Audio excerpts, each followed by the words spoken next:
And he's got to be disappointed like we all are, but especially in that locker room. Lane Johnson joins us. And Lane, listen, your courage was admirable to finish out this year, and it looked like you had the game in control. I mean, how are you feeling right now with what they did in the second half? It's unfortunate. Hats off to Kansas City. When you look at the game, I mean, there was, several critical mistakes. We had plenty of opportunities to win.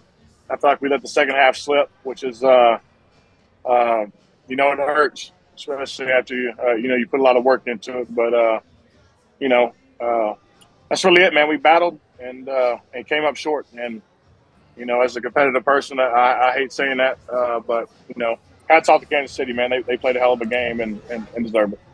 Hey, Lane, in the first half, you guys had 270 yards of offense, but in the second half, only $147 and only 11 points in the second half.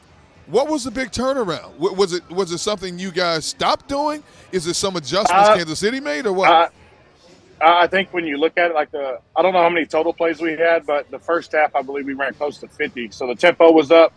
We were running lots of plays, and I felt like we just weren't as had that same tempo the second half and didn't make the plays that we needed to make. But we fought down to them, man. I mean, that play Devontae had and then, the plays we made, shows our team has a lot of fight to us. And, man, it is what it is. It sucks, but, hey, man, it's part of the game. I'm going to tip my hat to Kansas City.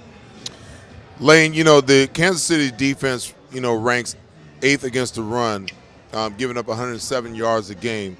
The running backs tonight could only manage 45 yards on 17 carries. It seemed like you guys, for the first time this year, in my opinion, you guys struggled a little bit trying to get the running game established. Obviously, Jalen, with his 15 runs for 70 yards, boosted the overall numbers. Yeah, obviously I got to go back and look at the film. I mean, it's very easy to say it might have been the running backs. I mean, the running backs had an underwhelming night, but you got to go look at how the offensive line attacked. See how our angles were, and see if we made it, possible for them to have a good night, to have a decent night. So, that's how this thing works. Everybody's in it together, and man, we would much love to be on the field celebrating and celebrating Philadelphia. It's just, man, it's something it's going to take some time to get over, but it is what it is. Lane, what's the mood like in the locker room? I mean, you know better than anybody that it's not easy to get to a Super Bowl, and especially when it looks like you have command of the game and looks like you can actually win that Super Bowl. What are guys feeling in that locker room right now? Feeling a good sting, I hope. But that's why football is the greatest game. It takes full effort, full focus, full commitment for 60 minutes. Really, 3-hour duration. Can you keep that same intensity? So, hats off to Kansas City. They outperformed us tonight, and losing one's tough, but we're learning to grow from this. Hey, Lane, we were talking on the pregame show about this new grass surface that they had on the stadium called Tacoma 31, which is a combination of Bermuda and ryegrass. We saw a lot of players slipping and sliding. How was the playing surface? Because they said they wanted a more durable grass which allowed players to have better, footing on the grass. But it didn't seem to be the case throughout the course of the game. Yeah, after the first series, I got my studs on because I could feel what type of surface it was. I saw sweat in pregame, a couple of DNs slipping and sliding, but even during the game, I had a lot of complaints just from the other, from the Kansas City's team going, what the hell is this? It was, I feel like it was planted maybe 2 months ago, and I mean, you get big guys on there that are creating a lot of force and stuff's just coming up. So I don't know. I think that there will be ways to improve it. And, but, I mean, that really didn't have an impact on the game. That's what studs are for. Yeah. Lane, I've been there. I know what it is to win a Super Bowl. I know what it is to lose one. You now, for the first time in your career, have to endure that.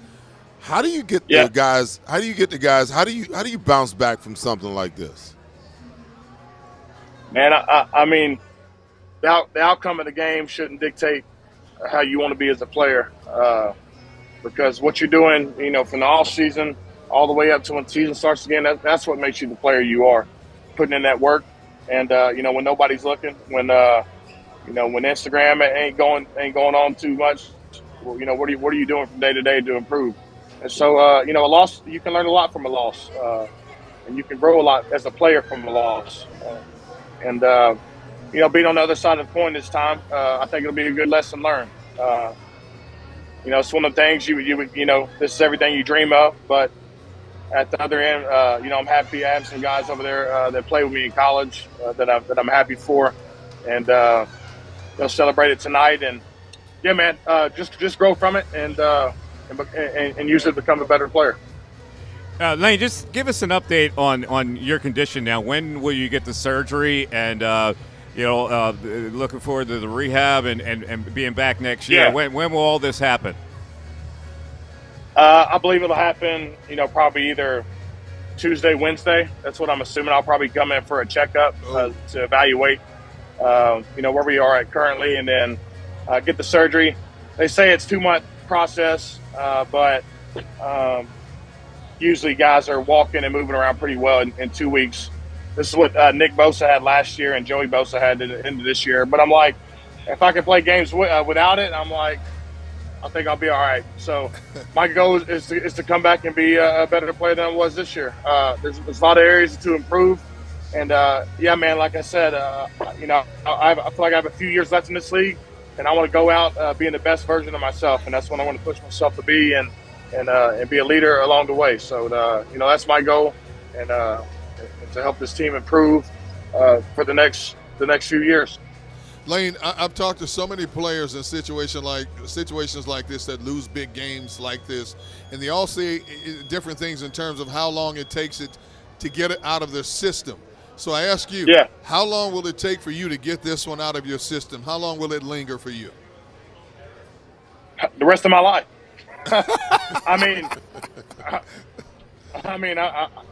There is some fact to that. Yeah. It's like losing a loved one. I mean, there's always going to be a piece, it feels like it's taken from you. But, man, hey, quick in memory.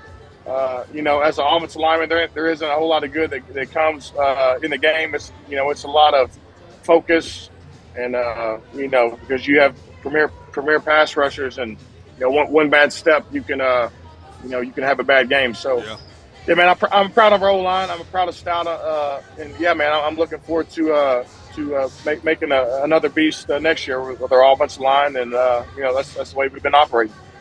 Lane, I know football is a team game, man, but, I've been a Jalen Hurts fan ever since Howie drafted him. Give me some insight on this guy because, he answered the call all season long. He answered the call tonight with 304 yards passing and 70 yards rushing, 1 passing touchdown and 3 rushing touchdowns. Just give us some insight on this kid and how much better he can get. I mean, I feel like an older brother to him. Can't tell you how proud I am. Just watching the evolution of really his whole career as a quarterback, going back from college to where he is now. It's like a lot of people didn't think he would have the year that he's had.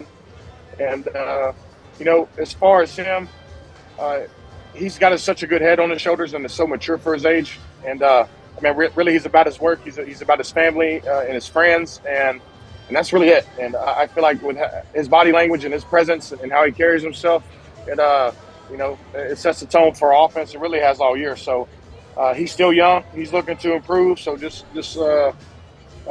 like me, we're going to recover from this, and it's back to work. Lane, listen, thanks very much all season for being with us. We really appreciate it. You showed some tremendous courage to gut it out through these last games, these important games. Our best wishes for your full recovery. And, exactly. I know that it won't be a pleasant flight home, but you guys have had a great season and gave fans a lot of thrills. So be proud of that. Yep. Heal up well, guys, buddy, real quick. Guys, I appreciate you. It's been great. all year talking with y'all. Love y'all. Love Philly, and we'll be back. Absolutely, man. All right, Heal well, quickly, man. Heal Lane quickly. Johnson live from Thanks for a Glendale, hell of- Arizona. I mean, that dude I just is want a to tell man. him thanks for a hell of a year, man. It's been one hell of a season. Well, it really has. And you know, like Seth, you mentioned you've been on the losing end and on the winning end. A loss like that always sticks with you. You never brush it off. I mean, it's when you lose something, even though you made it to that far, it's still devastating. Well, you know, it's always a little easier when you got one in your back pocket. Yeah. You know, for me, I lost my first one, you know, in my 12th year, and I knew I was on, you know, I was on the 18th hole of my career, so to speak. So, you know, I didn't know whether I was ever going to get an opportunity to get back again. Fortunately, you know, I got an opportunity to get it done. But, you know, that off season, man, that off season after we lost, I mean, I left Green Bay and I came back. I went back home to Arizona. I don't think I left my house for 2.5 months, man. Wow. I mean, I was that depressed. And so it's tough, and it's different for different players because you have, you know, older players, you know, who've never experienced winning a Super Bowl that have to live with that because the chase and the hunt continues. And then you got young players, you know, who get to go to a championship, a Super Bowl early in their career and have, you know, the misguided belief that you can do this every year. But it doesn't come like, it doesn't fall that way. I mean, I played 12 years before I got to my first one and won it in year 13. And I know a lot of great players, Hall of Fame players, that played long careers, 10, 15 years, and never got a chance to play in this game right here. And when I tell you it hurts, man, you know, to the guys that it really matters to, when it really matters to you, when you eat, sleep, drink, and live football on a daily basis, this will gnaw at a guy like Jalen Hurts. I'm telling you right now. I mean, it hurts to drop one, especially when you were that close. All right, let's take a break, and we'll have Devin Caney joining us with the Diamond Debate. We also have John McMullen a little later in the show. So, you know, it's a tough lament. This show's tough to do. With the Eagles losing a game that everybody thought they would win beforehand and then watching the game. So we're back to discuss it. It is the Lehocky Eagles postgame show back after this. Hi everybody, my name's Jason Lombardi. I'm an inspector at DryTech. At DryTech we offer 3 major services, the first one being basement waterproofing, the second service we offer is foundation and structural repairs, and then the third service that we offer is mold remediation. If you feel you are having a waterproofing issue, give DryTech a call or check us out online.